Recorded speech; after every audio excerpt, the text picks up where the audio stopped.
नमस्कार दोस्तों, स्वागत है एक और नई वीडियो के साथ। और इस वीडियो में हम बात करेंगे रक्त परिसंचरण तंत्र के बारे में। और इसमें 100 इम्पोर्टेंट क्वेश्चन हैं जो आने वाली परीक्षाओं के लिए बहुत ही महत्वपूर्ण है। आइए देखते हैं आज के इन प्रश्नों को।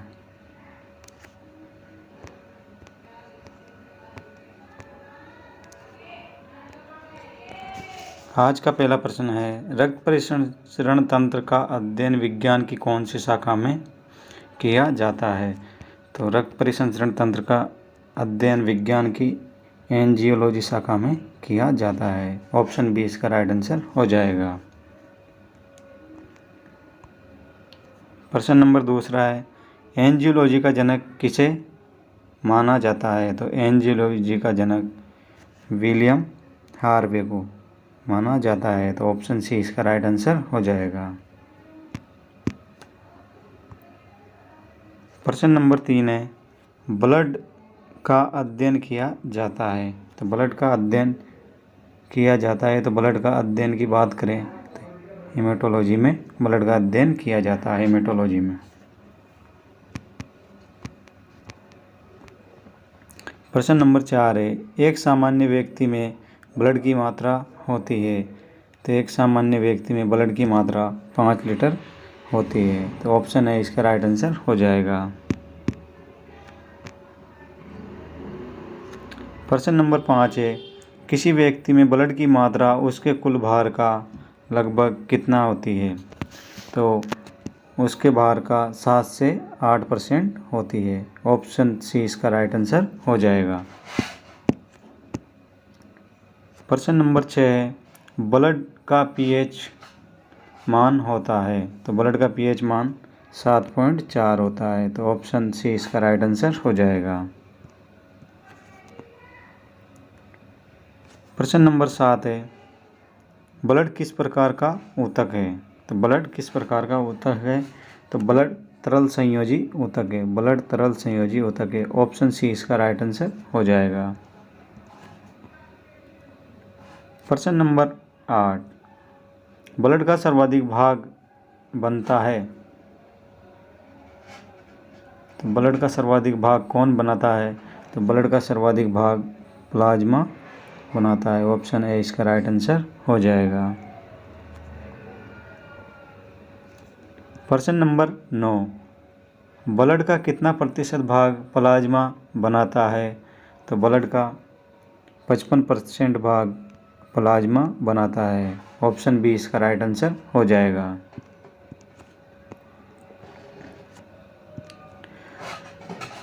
प्रश्न नंबर 10, प्लाज्मा में जल की मात्रा होती है। तो प्लाज्मा में जल की मात्रा 90 से 92% इसकी मात्रा होती है। ऑप्शन डी राइट आंसर हो जाएगा।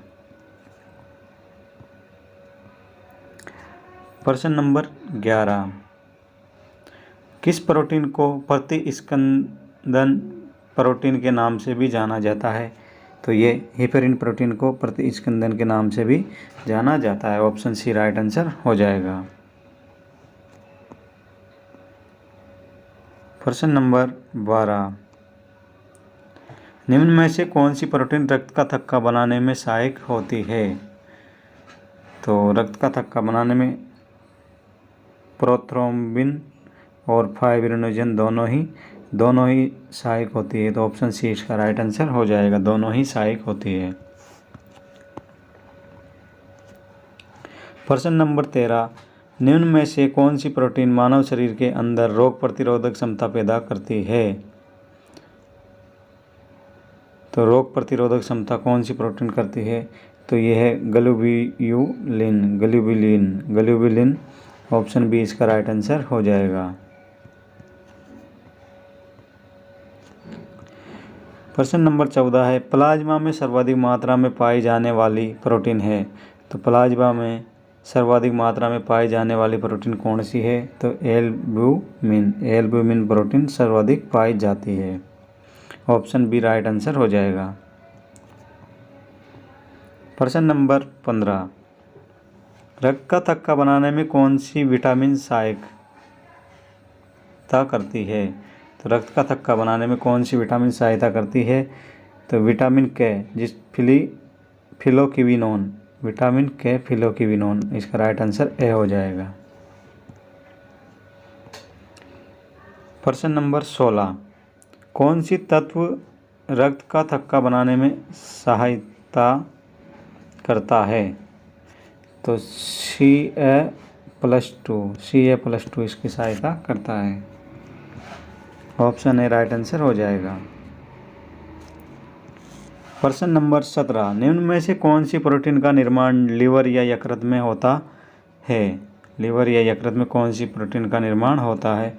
तो हिपेरिन का भी लीवर में होता है, प्रोथ्रोम्बिन का भी होता है और फाइब्रिनोजन का भी होता है। इन सभी का निर्माण इसमें होता है।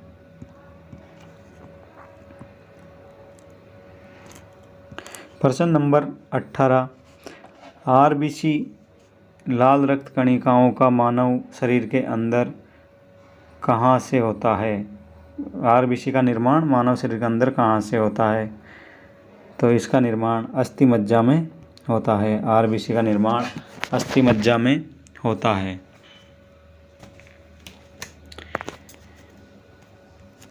अगला क्वेश्चन है, मिलान कीजिए। एक तरफ है रक्त कणिकाएं और एक तरफ इनके रासायनिक नाम। तो आरबीसी इंथ्रोसाइट, आरबीसी को इंथ्रोसाइट, डब्ल्यूबीसी ल्यूकोसाइट और प्लेटलेट्स थ्रोम्बोसाइट। बिल्कुल सही है। प्रश्न नंबर 20, निम्न में से कौन सा कथन असत्य है? भ्रूणीय अवस्था में आरबीसी का निर्माण प्लीहा लीवर में होता है। बिल्कुल सही है। और स्तनधारियों में आरबीसी केंद्र अनुपस्थित होता है, लेकिन ऊंट व लामा में आरबीसी केंद्र उपस्थित होता है। ये भी सही है। मनुष्य में आरबीसी का आकार द्विबल्लाकार होता है। ये भी सही है। तो आरबीसी का जीवन काल 160 दिन होता है। ये इसका गलत आंसर हो जाएगा। इसका जीवन काल 120 दिन होता है।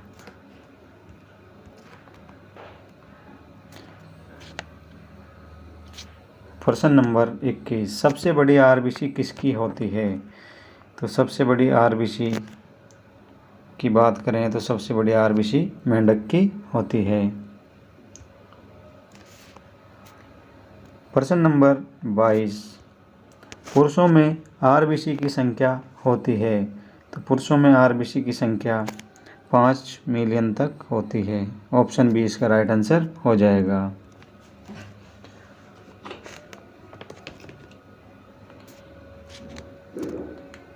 अगला प्रश्न है 23,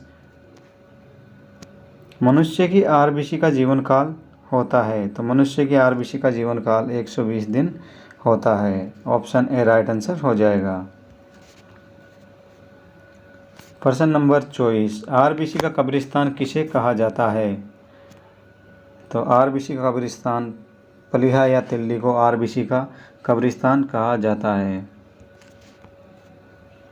प्रश्न नंबर 25, आरबीसी की कमी से होने वाला रोग कौन सा है? तो आरबीसी की कमी से एनीमिया रोग होता है। एनीमिया इसका राइट आंसर हो जाएगा। प्रश्न नंबर 26, हीमोग्लोबिन क्या है? हीमोग्लोबिन क्या है? तो हीमोग्लोबिन एक प्रोटीन का प्रकार है और श्वसन वर्णक है। तो ये दोनों इसके राइट आंसर हो जाएंगे। प्रश्न नंबर 27, पुरुषों में हीमोग्लोबिन की मात्रा होती है। तो पुरुषों में हीमोग्लोबिन की मात्रा 12 से 16 ग्राम प्रति 100 ml ब्लड होता है। ऑप्शन ए राइट आंसर हो जाएगा।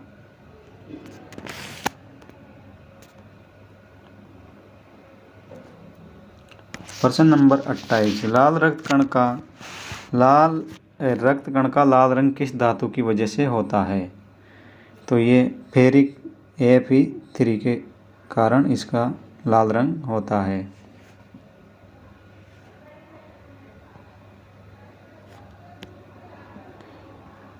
प्रश्न नंबर 29, हीमोग्लोबिन में कौन सा प्रोटीन पाई जाती है? तो हीमोग्लोबिन में हिपेरिन प्रोटीन पाई जाती है। हिपेरिन इसका राइट आंसर हो जाएगा। प्रश्न नंबर 30, एक हीमोग्लोबिन का अणु अपने साथ कितने ऑक्सीजन के अणुओं को बांधता है? तो ऑक्सीजन के 4 अणुओं को बांधता है। ऑप्शन बी राइट आंसर हो जाएगा। प्रश्न नंबर 31, हीमोग्लोबिन का रंग कैसा होता है? तो हीमोग्लोबिन का रंग कैसा होता है? तो हीमोग्लोबिन का रंग काला होता है, न कि लाल। इसका राइट आंसर बी हो जाएगा, काला।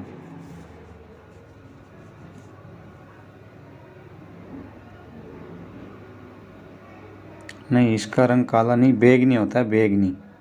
हीमोग्लोबिन का रंग बैंगनी होता है। ऑप्शन बी इसका राइट आंसर हो जाएगा, बैंगनी।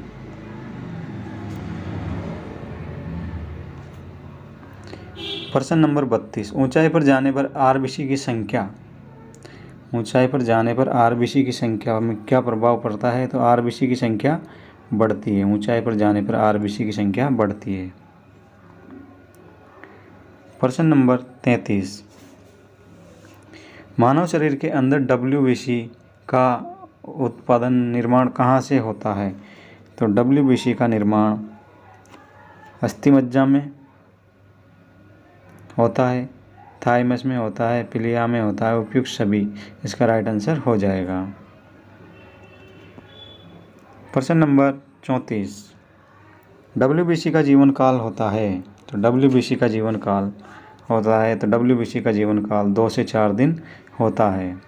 और 120 की बात करें तो आरबीसी का जीवन काल 120 दिन होता है। प्रश्न नंबर 35, मिलान कीजिए। सबसे बड़ी आरबीसी एम्फिया मेंढक की होती है, सबसे छोटी आरबीसी कस्तूरी हिरण की होती है, सबसे बड़ी डब्ल्यूबीसी मोनोसाइट की होती है, और सबसे छोटी डब्ल्यूबीसी लिम्फोसाइट की होती है। सर्वाधिक मात्रा में पाए जाने वाला डब्ल्यूबीसी न्यूट्रोफिल्म की होती है, न्यूट्रोफिल्स। प्रश्न नंबर 36, डब्ल्यूबीसी की संख्या होती है? डब्ल्यूबीसी की संख्या होती है, तो डब्ल्यूबीसी की संख्या 6000 से 8000 प्रति mm³।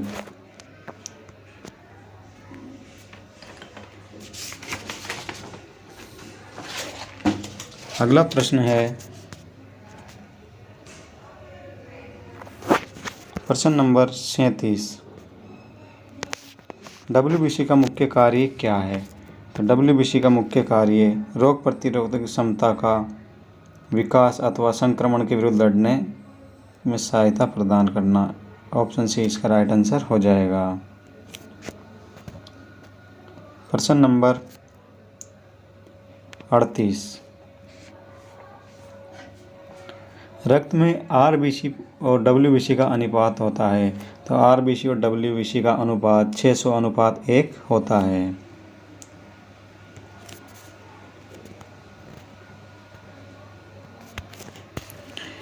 जब रक्त के अंदर डब्ल्यूबीसी की मात्रा कम हो जाए तो ऐसी स्थिति में होने वाला रोग, तो डब्ल्यूबीसी की मात्रा कम हो जाती है तो ऐसी स्थिति में ल्यूकोपीनिया रोग हो जाता है। ऑप्शन बी राइट आंसर हो जाएगा, ल्यूकोपीनिया।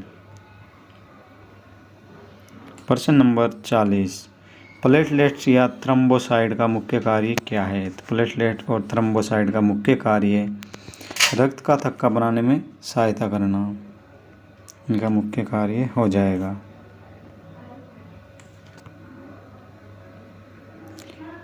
प्रश्न नंबर 41, रोग प्रतिकारकों को उत्पन्न करने वाली कोशिका कौन सी है?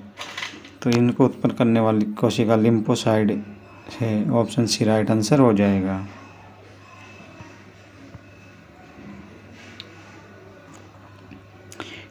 एड्स का एचआईवी वायरस कौन सी डब्ल्यूबीसी को नष्ट कर प्रतिरक्षा तंत्र को कमज़ोर बना देता है? तो ये लिम्फोसाइट इसको कमज़ोर बना देता है, लिम्फोसाइट इसका राइट आंसर हो जाएगा। प्रश्न नंबर 43, हीमोग्लोबिन की अधिकतम बंधुता होती है? तो हीमोग्लोबिन की अधिकतम बंधुता CO कार्बन मोनोऑक्साइड में होती है। ऑप्शन सी राइट आंसर हो जाएगा। मानव रक्त का लाल रंग होता है। मानव रक्त का लाल रंग हीमोग्लोबिन के कारण। मानव रक्त का लाल रंग होता है हीमोग्लोबिन के कारण। ऑप्शन बी राइट आंसर हो जाएगा। हीमोग्लोबिन में कौन सा तत्व मौजूद होता है? तो हीमोग्लोबिन में लोहा मौजूद होता है, जो कि आयरन, लोहा आयरन। प्रश्न नंबर 46, मानव रुधिर में कोलेस्ट्रॉल का सामान्य स्तर होता है।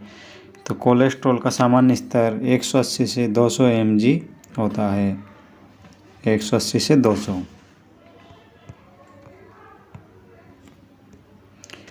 वयस्कों में खाली पेट रुधिर ग्लूकोज स्तर होता है। तो ये 100 mg प्रति 100। ऑप्शन बी राइट आंसर हो जाएगा।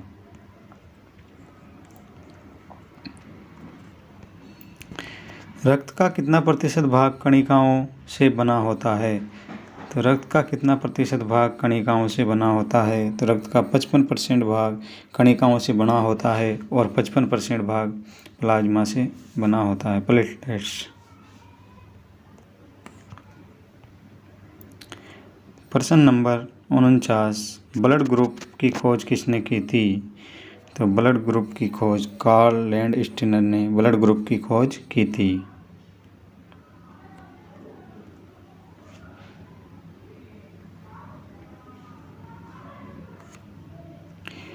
ब्लड ग्रुप AB वाले व्यक्ति कौन से एंटीजन पाए जाते हैं? तो ब्लड ग्रुप AB में A और B दोनों ही एंटीजन पाए जाते हैं। प्रश्न नंबर 51, ब्लड ग्रुप O वाले व्यक्ति में कौन सा एंटीजन होगा? तो इसमें भी दोनों ही एंटीजन होंगे।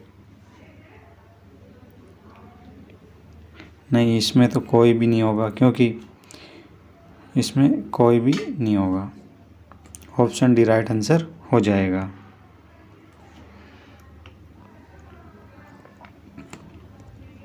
सर्वदाता ब्लड ग्रुप किसे माना जाता है? सर्वदाता ब्लड ग्रुप किसे माना जाता है? तो ये दोनों ही ऑप्शन होंगे।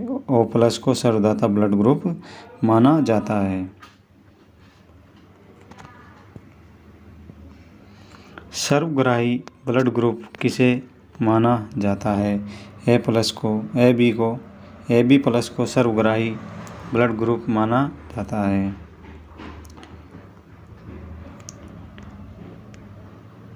प्रश्न नंबर 54, AB ग्रुप वाला व्यक्ति किस किस को रक्त दे सकता है? तो AB वाला व्यक्ति किस किस को रक्त दे सकता है? तो केवल A और B को ही ये रक्त दे सकता है।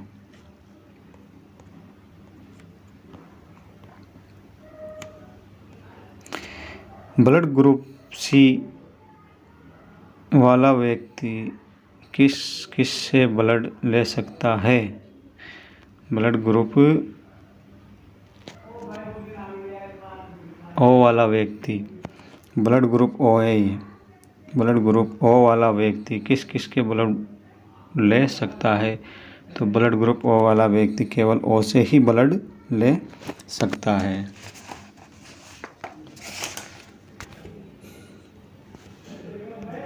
प्रश्न नंबर 56, यदि पिता का ब्लड ग्रुप A है व माता का ब्लड ग्रुप B है, तो इनमें से होने वाली संतान कौन सा ब्लड होगा?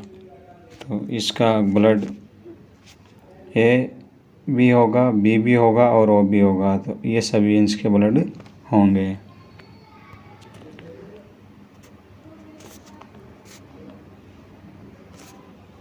प्रश्न नंबर 57, सर्वग्राही रुधिर वर्ग कौन सा होता है?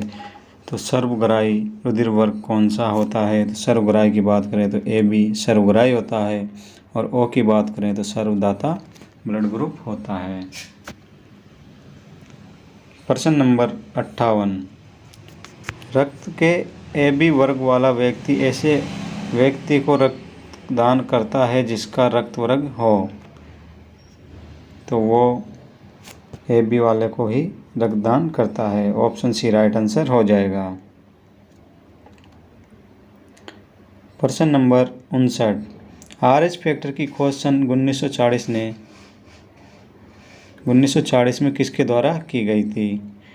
तो RH फैक्टर की खोज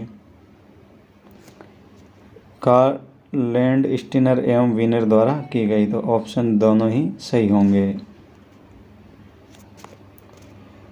प्रश्न नंबर 60, RH कारक की खोज सर्वप्रथम किस पर की गई? रिसर्च नामक बंदर पर की गई थी। रिसर्च नामक बंदर पर। ऑप्शन बी राइट आंसर हो जाएगा। RH फैक्टर ब्लड में पाए जाने वाला एक प्रकार है।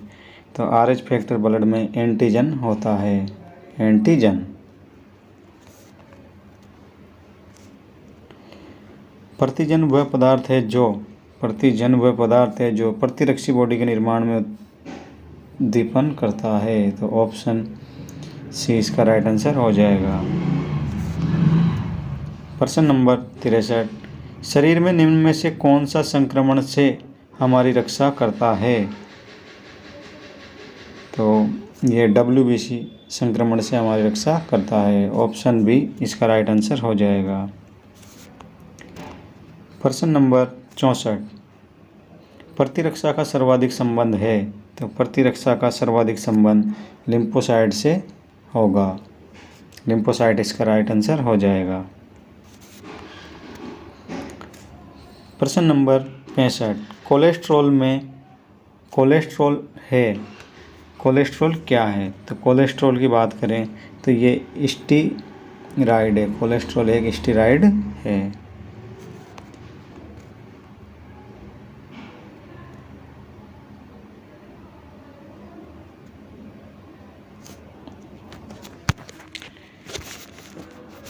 WBC का बनना तथा RBC का विनाश होता है। WBC का बनना तथा RBC का विनाश होता है। तो ये प्लीहा में होता है।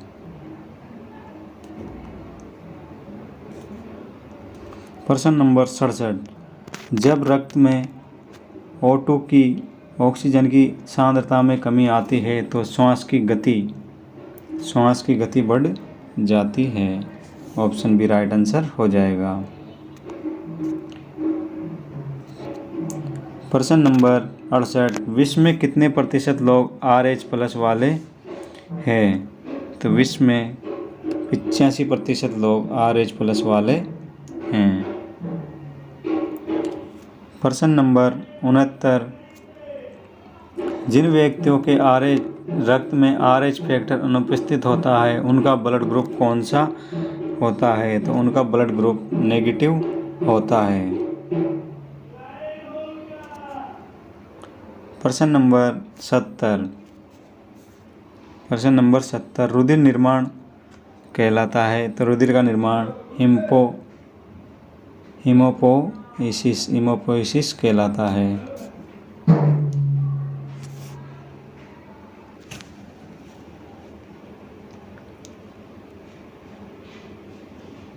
प्रश्न नंबर 71, निम्न में से कौन सा जोड़ा शादी के लिए असंगत माना जाता है? तो शादी के लिए कौन सा जोड़ा असंगत माना जाता है? RH+ पुरुष प्लस RH- महिला। RH- वाली महिला को असंगत माना जाता है। प्रश्न नंबर 72, RBC में हीमोग्लोबिन की प्रतिशतता होती है। तो RBC में हीमोग्लोबिन 34% हीमोग्लोबिन होता है।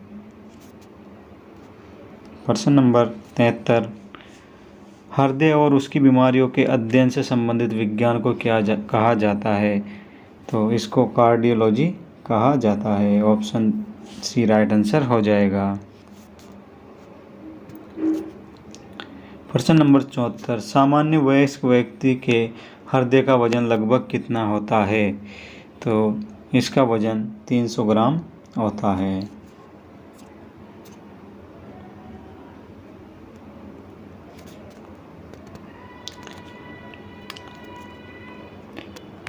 प्रश्न नंबर 75 है, हृदय को घेरे रहने वाली झिल्ली क्या कहलाती है? तो हृदय को घेरे रहने वाली झिल्ली की बात करें तो पेरिकार्डियम कहलाती है। पेरिकार्डियम इसका राइट आंसर हो जाएगा। प्रश्न नंबर 76, रुधिर दाब मापा जाता है। तो रुधिर दाब किस में मापा जाता है? रुधिर दाब को स्फेग्मोमोनोमीटर द्वारा स्फेग्मोमोनोमीटर के द्वारा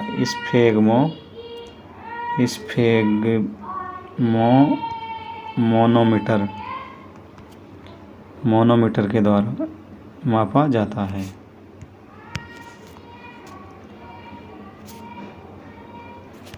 प्रश्न नंबर 77 है, एक सामान्य वयस्क व्यक्ति में रुधिर दाब होता है। तो एक सामान्य व्यक्ति में रुधिर दाब 120/80 mm प्रति Hg होता है।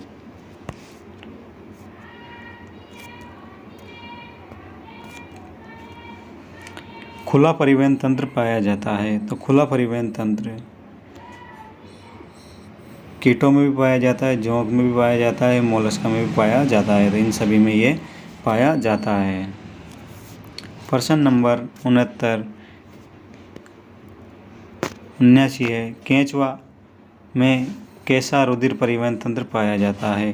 तो केंचुआ में कैसा रुधिर परिवहन तंत्र पाया जाता है? तो ये बंद रुधिर परिवहन तंत्र पाया जाता है।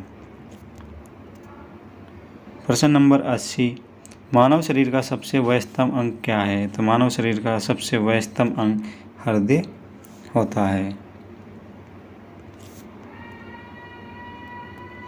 प्रश्न नंबर 81, हृदय के किस कक्ष में सबसे मोटी पेशी ये भित्ति पाई जाती है? तो ये बायां नीले में ये भित्ति पाई जाती है।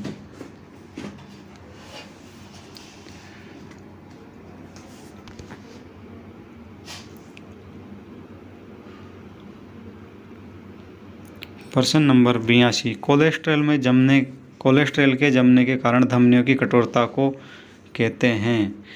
तो कोलेस्ट्रॉल के जमने के कारण धमनियों की कठोरता को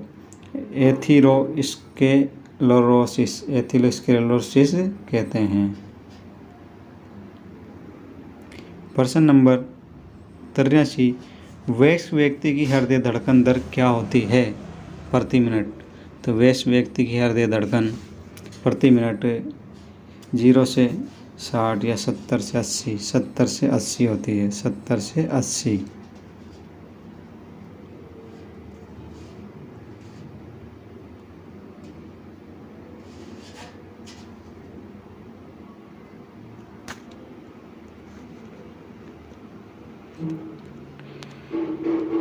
हृदय में मरकर यानी फुसफुसाहट क्या पता चलता है? फुसफुसाहट का पता किससे चलता है? तो ये दोषपूर्ण कपाट से इसका पता चलता है। प्रश्न नंबर 85, मनुष्य का हृदय कितने कोष्ठीय चैम्बर होता है? तो मनुष्य का हृदय की बात करते हैं तो 4 कोष्ठीय चैम्बर होता है।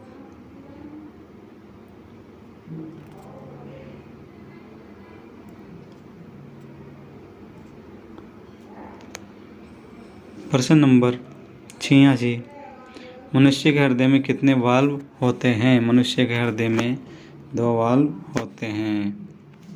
प्रश्न नंबर 87, मछलियों के हृदय में कैसा रुधिर बहता है? तो मछलियों के हृदय में अशुद्ध अनऑक्सीकृत रुधिर बहता है। प्रश्न नंबर 88 है, वीनस हृदय किसके हृदय को कहा जाता है? तो वीनस हृदय किसके हृदय को कहा जाता है? तो मछलियों के हृदय को कहा जाता है। प्रश्न नंबर 89, मगरमच्छ का हृदय कितना कोष्ठीय होता है? तो मगरमच्छ का हृदय 4 कोष्ठीय होता है। फिशीज वर्ग मछलियों में प्राणियों का हृदय कितना कोष्ठीय होता है? तो इनका हृदय की बात करें तो 2 कोष्ठीय होता है। डॉल्फिन में ब्लू व्हेल का हृदय कितने कोष्ठीय होता है? तो इसका हृदय 4 कोष्ठीय होता है। प्रश्न नंबर 92 है, सर्वाधिक कोष्ठीय हृदय होता है? तो सर्वाधिक कोष्ठीय हृदय किसका होता है? कॉकरोच या तिलचिट्टा का सर्वाधिक कोष्ठीय हृदय होता है। प्रश्न नंबर 93 है, मेंढक व सर्पों का हृदय कितने कोष्ठीय होता है? तो ये 3 कोष्ठीय इनका हृदय होता है। ईसीजी इलेक्ट्रोकार्डियोग्राफी किसकी गतिविधियों को दर्शाता है? तो ये ईसीजी की बात करें तो हृदय की गतिविधियों को दर्शाता है। प्रश्न नंबर 95 है, विश्व में प्रथम हृदय प्रत्यारोपण किसके द्वारा किया गया था? जो 3 दिसंबर 1967 को किया था, किसके द्वारा किया गया? तो ये डॉक्टर क्रिश्चियन बर्नार्ड के द्वारा किया गया था। प्रश्न नंबर 96 है, निम्न में से किसको हृदय का प्रारंभिक पेसमेकर कहा जाता है? तो ऐसे नोड को हृदय का प्रारंभिक पेसमेकर कहा जाता है। प्रश्न नंबर 97 है, हृदय का कार्य क्या है? तो हृदय का कार्य रुधिर के विभिन्न अंगों में पंप करना हृदय का प्रमुख कार्य है। प्रश्न नंबर 98 है, ब्लड प्रेशर का नियंत्रण कौन करता है? तो ब्लड प्रेशर का नियंत्रण एड्रिनल ग्रंथि करती है। मिलान कीजिए। रक्तचाप का सामान्य से अधिक होना हाइपोटेंशन कहलाता है। रक्तचाप का सामान्य से कम होना हाइपोटेंशन कहलाता है। हृदय धड़कन का बढ़ना ट्रैकिकार्डिया कहलाता है। हृदय धड़कन का घटना ब्रेडिकार्डिया कहलाता है। प्रश्न नंबर 100 आज का अंतिम क्वेश्चन है। और वीडियो अच्छा लगे तो चैनल को सब्सक्राइब करें, वीडियो को लाइक करें और अधिक से अधिक शेयर जरूर करें। मनुष्य का हृदय 1 मिनट में लगभग कितना लीटर रक्त पंप करता है? तो ये लगभग 5 लीटर रक्त को पंप करता है। धन्यवाद।